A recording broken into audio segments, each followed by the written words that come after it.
Showtime! The Capital G Show starts right now. What's up YouTube, Capital G here. We're talking about tech cards in this video. They set your deck apart from others and they really give you the element of surprise. With the North American World Championship qualifiers being tomorrow, I thought that I'd share with you guys some of my picks for the best tech cards that we probably won't see much of during the event. So without further ado, this is the top 10 amazing tech cards you might not even see at Nationals, the Yugioh Hierarchy. Number 10, Aqua Cycle. So if you're playing Salvage your Mermills, you're probably going to like this card. Hardly anyone knows what it does, and that makes it even more effective.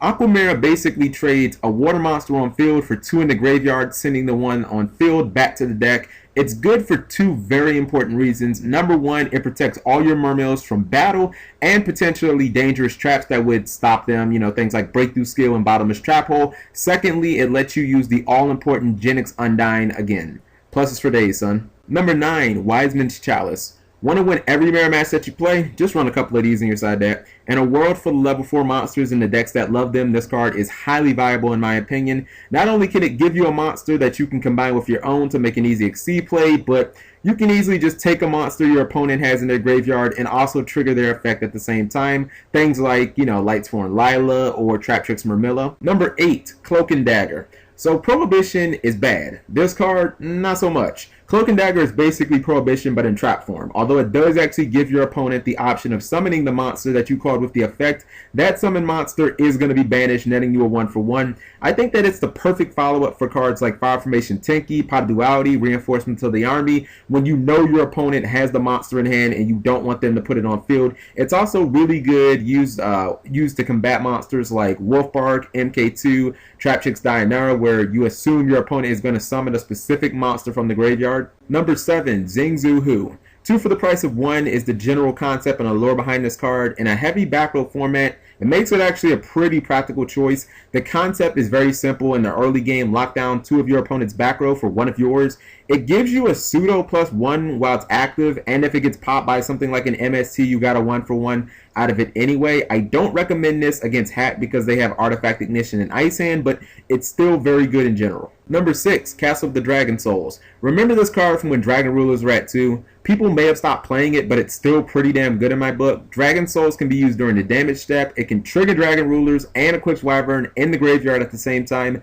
And when it's destroyed, it pays for itself unless it misses timing, which is probably not that likely to happen. This is one of those cards that really doesn't have a downside. Number 5, the Transmigration Prophecy. I actually like this card a little more than Dp-Ygo right now. First off, it can be used to take out 2 monsters at once, which is pretty important right now considering the almighty soul charge. It's also better against Boojins as you can send back 2 turtles at once. Secondly, it can be used on your own monsters in your own graveyard. That means that you can put copies of Ice Hand and Fire Hand back into your deck, so when your opponent thinks that you're out of them, you're just like, nope, I haven't run out, so I can keep on popping.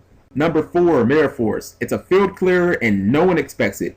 That alone makes it worth running in my book. Being fantastic against Hat, Mythic Rulers, and Infernity doesn't hurt either. The fact that every single deck in the format pretty much rushes as fast as it can to get to a monster that is immune or has a resistance to destruction pretty much tells you that it's still a pretty important aspect of the game, and no one is going to see this destruction coming. Number 3, rank up the 7 form. Somewhat inconsistent, yes, but also completely game-breaking, fuck yes. One of the best 1-card Exceed cards in the entire game of Yu-Gi-Oh! Is also the simplest way to summon an Exceed Chaos monster yet.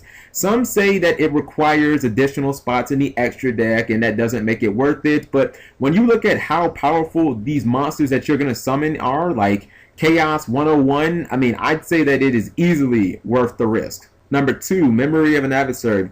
This is one of my favorite cards in the entire game of Yu-Gi-Oh! And it's never really caught on with the competitive players. Memory of an Adversary is a 1-for-1 that becomes a +1 and it doesn't target. What more do I need to say to get people to play this fucking card? Yes, I understand that the one drawback is you have to eat a direct attack straight to the face, but I generally don't mind that because in many situations you'd probably be taking that direct attack anyway. This card is also the absolute nuts against Hat because when you summon back a Maratek or a Murmillo from its effect, you also get their effect, so you get to blow shit up as you summon those monsters and you get your +1. Honorable mentions include Enemy Controller and Silver's Cry. Number 1, Gore's Emissary of Darkness. We all love our back row, but at what point did we just give up on Gore's, which is a game-changing card? So many people wanted this card banned during the Synchro Cat formats, and there are a lot of decks in our format like Lightsworn and Mythic Rulers that routinely run no back row. For these decks, this card can single-handedly turn a game around where conventional traps like Trap Tricks, Trap Hole Nightmare, Bottomless Trap Hole, Black Horn of Heaven, they just get laughed at by Gore's, and he always brings his tag team partner along for the ride. I think the card is fantastic. I love that Mermaid were running it in Euros. I think that, well, I hope that we see some copies of this card in some main deck set nationals. So let me know what you guys think. If there were some cards that I missed, leave that in the comment section below. Thank you for watching as always. Subscribing makes life happy.